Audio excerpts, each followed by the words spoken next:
What's going on, everyone? And welcome to the Systems Lab Live. This is Monday, April 18th, and this is also Easter Monday. I hope everyone had a wonderful Resurrection Sunday. And tonight we are going to be talking about planning for execution. Planning for execution. Now, I've often said this in previous live streams. I've said that planning is the battery pack to execution, which means that before we get up and go, before we just start going about our business, making things happen, we have to have a strategy in place. And so if you've been tuning in to this series of project management and entrepreneurship, we've been talking about project management as a process that is underrated in entrepreneurship. Project management is a process that helps you to streamline and make sure that you are able to focus in on the projects that are aligned in your business. So they provide strategic alignment. They also streamline your operations in your business. They also help to reduce time, and they essentially dismantle any sort of wasted time with interruptions between how you go about working on your projects within your business and with your clients. So project management is necessary for your business. If you go back to a couple of live streams, and I'm actually just going to go ahead and pull the actual link, and I'll put it in the comments. But let's see, it looks like the first stream is okay. Yep, is why you need project management in your business.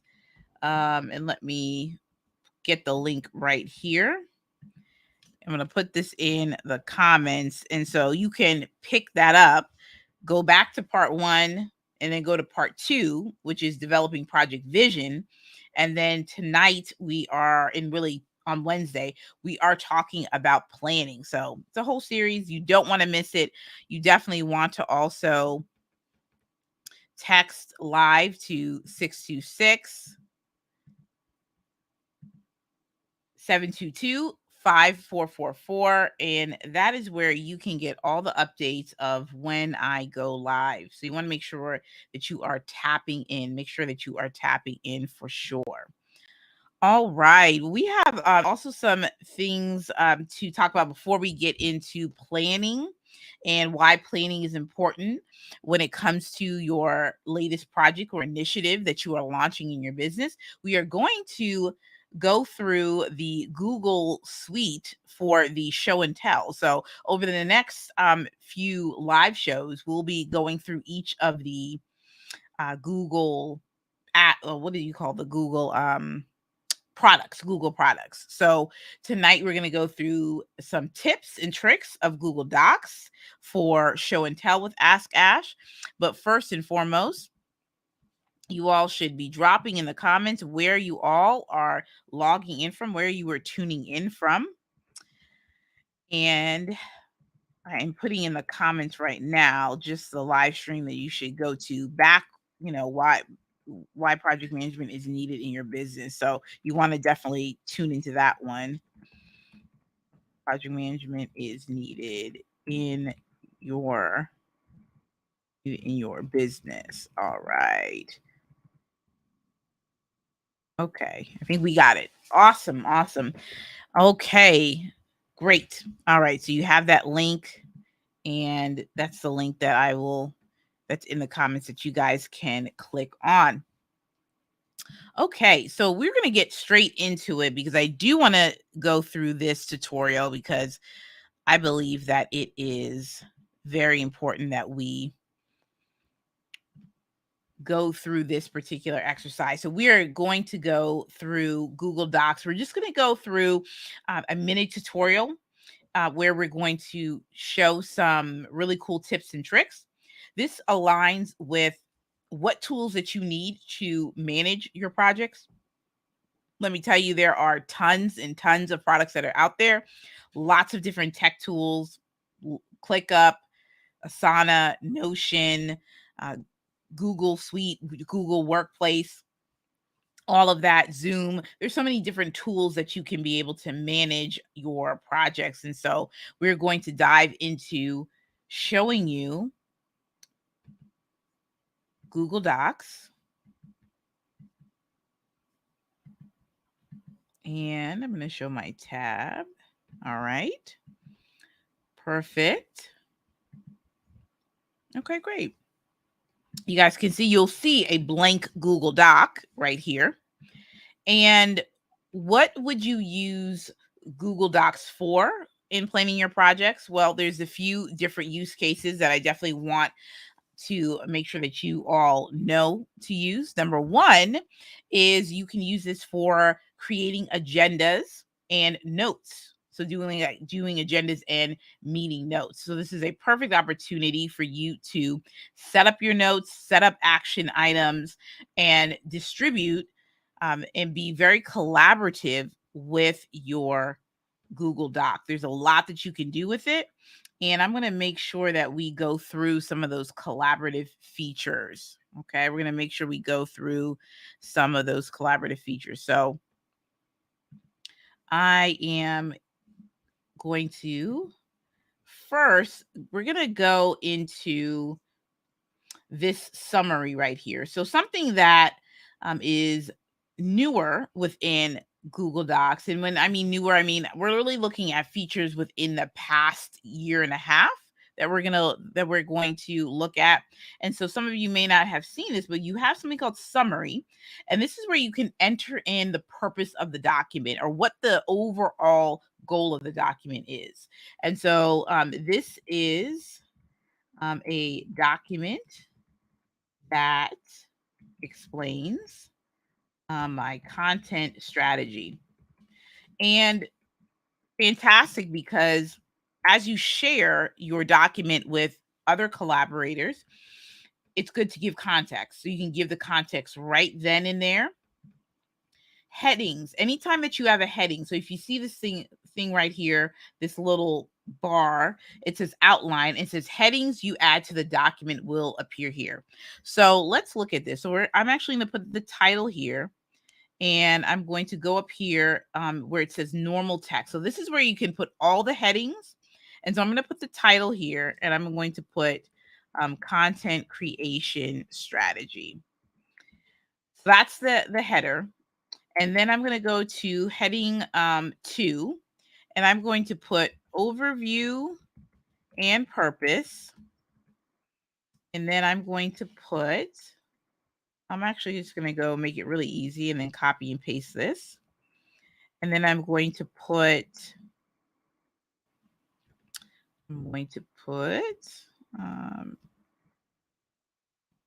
right here. I'm going to have like content pillars. And I'm going to have one that says content themes. And then I'm going to have another one that says personas. So you see right here, when you look at the left-hand side, you can see your outline right here. So that's really cool that you can be able to see the outline. You have the summary. And so you can look at this, and then you can actually go and click as you begin to put text in here. It actually will move alongside. So if I go here and I can insert a horizontal line, and then I'm going to do the same for this one here. Oops.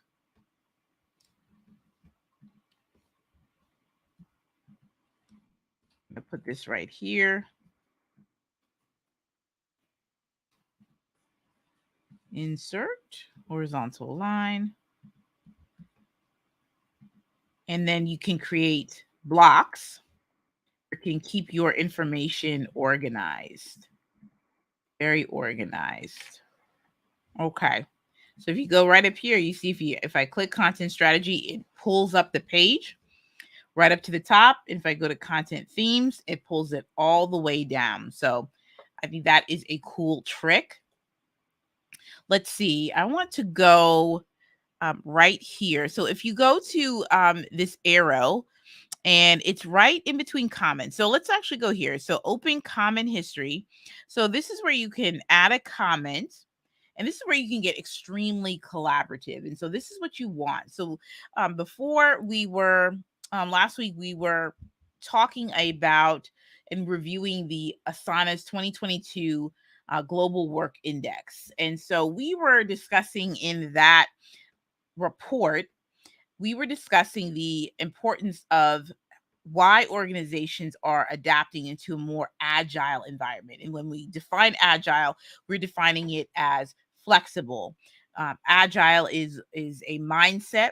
It is where companies, individuals, teams, this is what they're adopting. They're working in smaller teams, tackling work and moving faster so that they can achieve goals. And so a lot of these tools, and that's why Google has made such a move to increase their collaboration, because people are collaborating to meet goals and to work faster and to get things done quicker.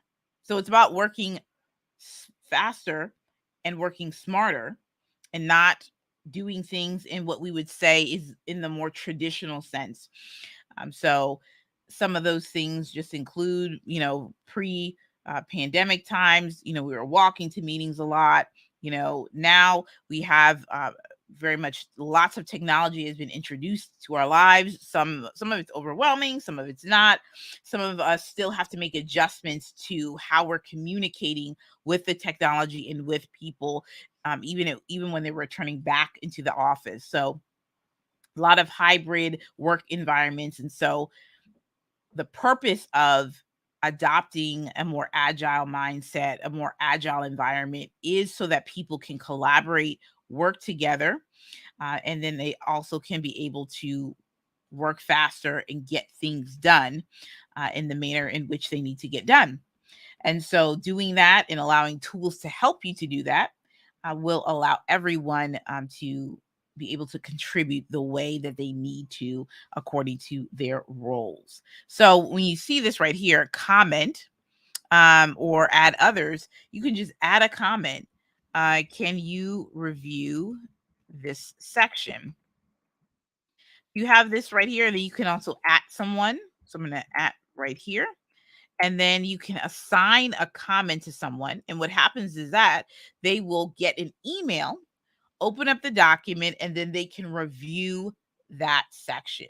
So that is a great way to collaborate with your team members and do it in real time as well. And if you've noticed, once you're developing a document and creating one like this, you see that you're not necessarily in Zoom at all. Now, speaking of being in Zoom and other platforms like that, if you need to, you can just present this in a meeting. So you're going to click here. And so if I had a calendar invite, what I could do is I could present to a current meeting that I was in, or set up a Google Meet, and then I could invite team members, and then we could meet about the document. So that is a great way, another great collaboration tool. All right. Something else I would want you all to see is they have something called smart chips. Now, if you're familiar with the tool Notion, they are very much into using the at symbol, or the at symbol. There we go. And you can do a couple of things. You can insert a checklist, a numbered list, a bulleted list. You can also add in files as well. So they do a lot of linking. These are what these smart chips are all about. They're about linking items together. You can also put in a date, today's date, tomorrow's date, as well. I see someone in the comments said, please save this. Yes, it will be saved. Definitely make sure that you are subscribing to the YouTube channel so that you can make sure you get all the different replays. All right. So you can put a table in here, a drawing. You can even put a date. So I can put today's date in here. And so smart chips are a way for, again, working faster, working smarter. What else can you do here? You can put page numbers in here. I'm going to put it on the bottom right, and it's right here. So page numbers are right here. What else do they have? Like, they have so many different things. And like I said, this has been here for a minute. These different types of smart chips. So you can do horizontal line, table of contents, bookmark, equations. You can link something. I love the fact that you can embed documents in here. So you can embed files in here. So you can do all different types of things. So if I were to link this, I can link a document here, and then I can open it up. Fantastic. Like I said, this right here is such a game changer. It's such a game changer. So let's look in here. I want to look into some more here. I'm going to do another smart chip. And again, all you're doing, if you're on a Mac, it is a shift and the @ symbol. And then you are looking at this. It says meeting notes. See, this is very much new, the building blocks. So this is where you can do meeting notes on maybe a particular live or a particular event. I just said live because something popped up. So I'm just going to go meeting notes, and I'm going to go with meeting notes right here. And look at this. This pops up right here. So you have a calendar invite. It's in your Google Calendar. You open up a document, and look, all you can do right here is click the @ symbol, and you can have all the attendees. You can write notes, and you can write action items. This is awesome. It looks like right here, this is something that's different. You can then attach it. Oh, you can attach the document to the event. So like I said, there's a lot of power in what Google Docs is doing right now. It's phenomenal, and definitely start to utilize this. This is actually going to be one of the challenges of the week. We'll get to that at the end of this, but we'll definitely have a challenge of the week this week because these features are pretty sweet. Something else that you may or may not be familiar with, you can always email this file. And then email draft is something that is new. I'm not sure what exactly that is. I'll have to look that up. But you can certainly email this file, and then your Gmail will pop up. You can also download it as a Word doc or a PDF. For those of you, if you are in environments where maybe not everyone is Google Doc friendly, you do not have to worry about this. You can keep all of the information as it is, but you can just download it as a PDF and then just attach it. That also helps with version control as well. Something you should note too about version control and what an access. So if you click share, and again, I'm in the Google Workspace in the business account, but the share permissions are pretty much the same. When you just want access to just one person, you want to change the link. And it says right here, it says, get the link. I can copy it and then literally hand it off to anyone. They'll be able to view it. But maybe you just want to make sure you're keeping your information at a close hold. So you want to click here, this little caret that says Schuler Strategies Group. And you want to also can make it even restricted. So only people added can open with this link, which means if you go right here, you can just type someone's email and click right here, and then send a message to say, hey, I would love for you to review this document. Then you want to click here. Maybe you want them to just be a commenter. So you just want them to add comments. Maybe you just want them to view the document. And this is perfect, especially if you are sending out a document and you just want individuals to just read it. Some people have used this as a landing page. Some people have been using this as something that they literally sell to other people. And they're just like, let me just put it in a Google Doc. I can put some GIFs in here, some images, and keep it pushing.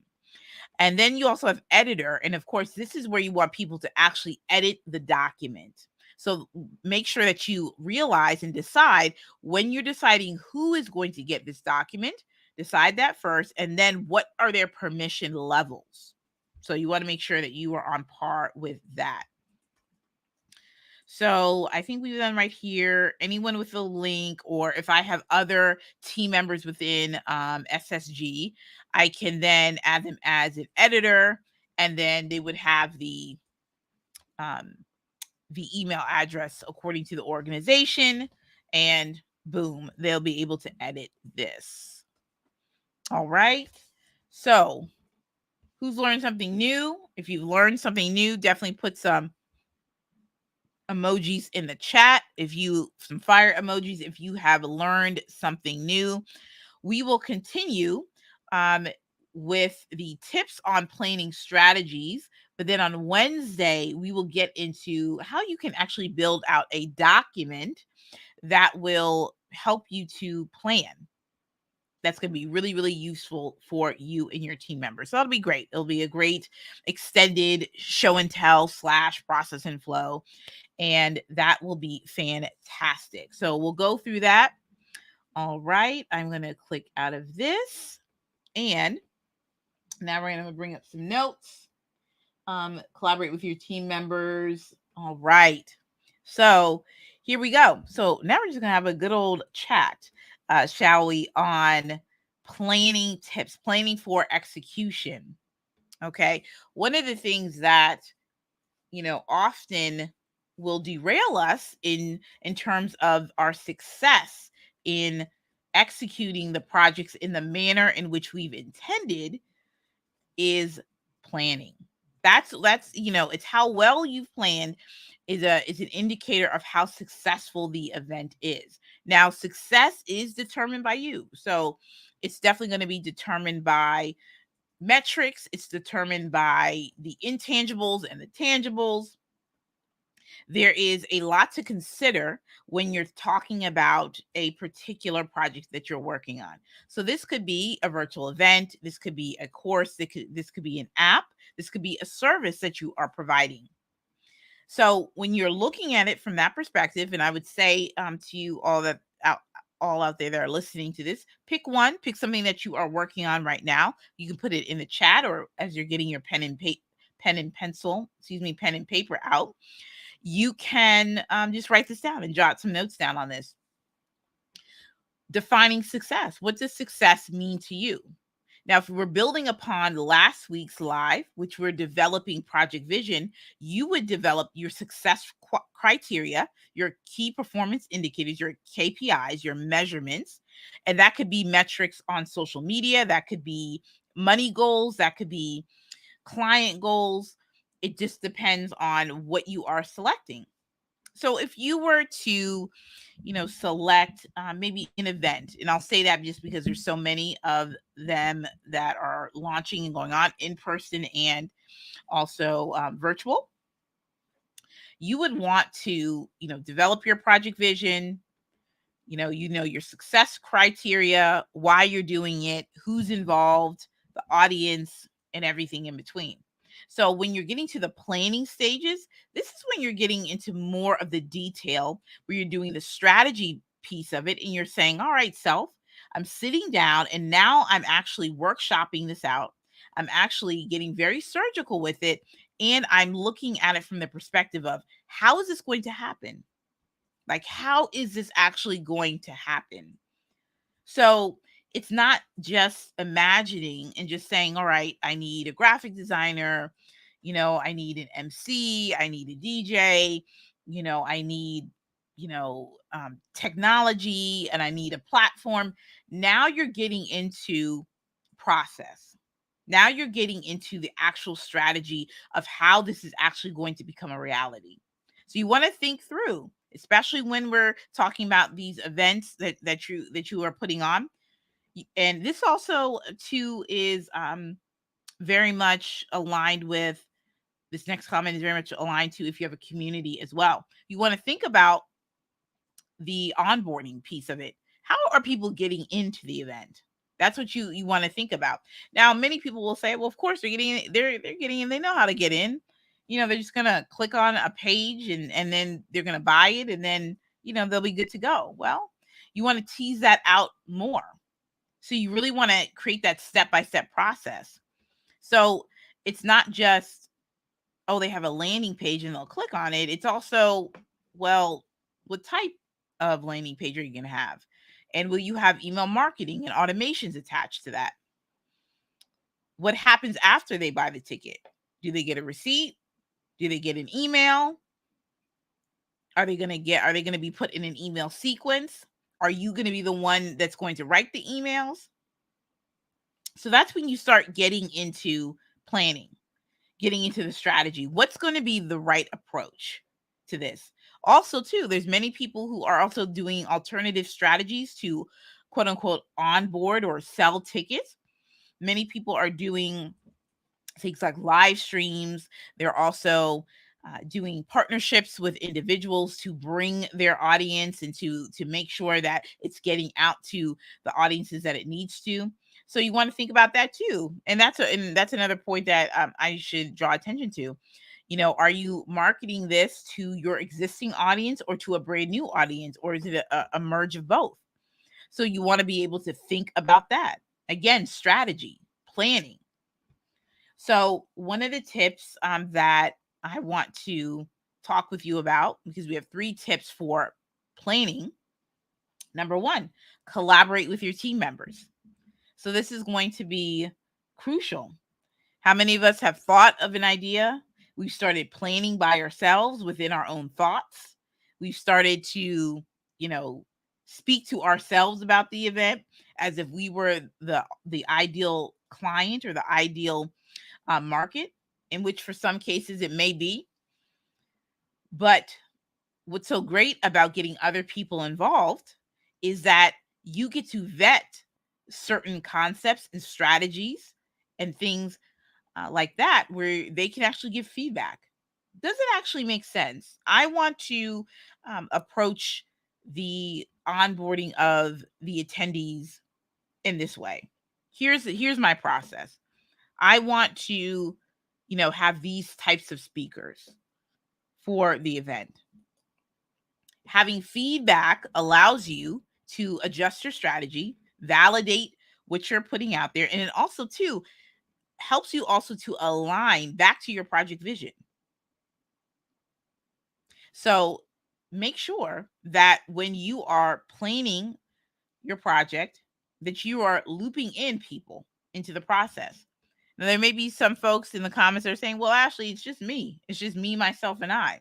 Well, what I would say is this, is that if you are part of a community group coaching program, or any membership communities, and they allow for feedback, I would go in those groups and I would ask questions as you go and you start planning along, and have that be your sounding board as time permits. So go ahead and you have your project vision, start putting things out there and saying, this is what I'm doing. This is a part I'm stuck at. Can someone provide feedback? And get very specific. Don't get general. Get very specific on what you need, because that will just help you to make quicker decisions. Many people say, and this is a really good question, I really like this one. It says, Ashley, when do I know when planning begins and when planning stops? And I thought this was a marvelous question to ask, because many people think that planning is just relegated to like a time, that it's just designated for like a certain time period. Like I must do it within 4 weeks, or it takes 5 months to do. Depending on the scope and the complexity of the project, you really can't necessarily put a definitive timeline on it. It's all going to be dependent on scope and complexity. So the question is, depending on your scope and complexity, what information do you have? Number 1, and then what information don't you have that you have to go and seek out? That's what's going to help you. And so what I mean by that is that there's a difference between delaying what you're doing and actually planning. And then also too, planning is also, you are also taking steps to executing on the project. So what you may need is that you may say to yourself, all right, I have a venue, I have, at least I have a couple of speakers, but I'm still sort of figuring out, what is, maybe some of the next steps in terms of, the graphics or some of the technology pieces on it. So again, that piece of planning, you're going to have to loop in people. That's where the collaboration comes in. That's where you have to loop in people to help you make those decisions. So when we're talking about planning, we're talking about the collaboration aspect of it and the importance of getting feedback from your team members. And also too, not just you as the CEO just owning the project yourself, but also too, making sure that your team members play a role and they have ownership of those tasks, right? They may lead a specific aspect of the process. You may have a tech lead that just goes ahead and just sets up all of the tech for the event. So that's why the collaboration aspect of when you decide to launch a virtual tour, maybe it's a virtual book tour or a physical tour, whatever the case is, you then say to your team, all right, well, how are we going to do this? What do we need? What do we have right now? And who do we need? What pieces of a puzzle do we need? How much is stuff going to cost?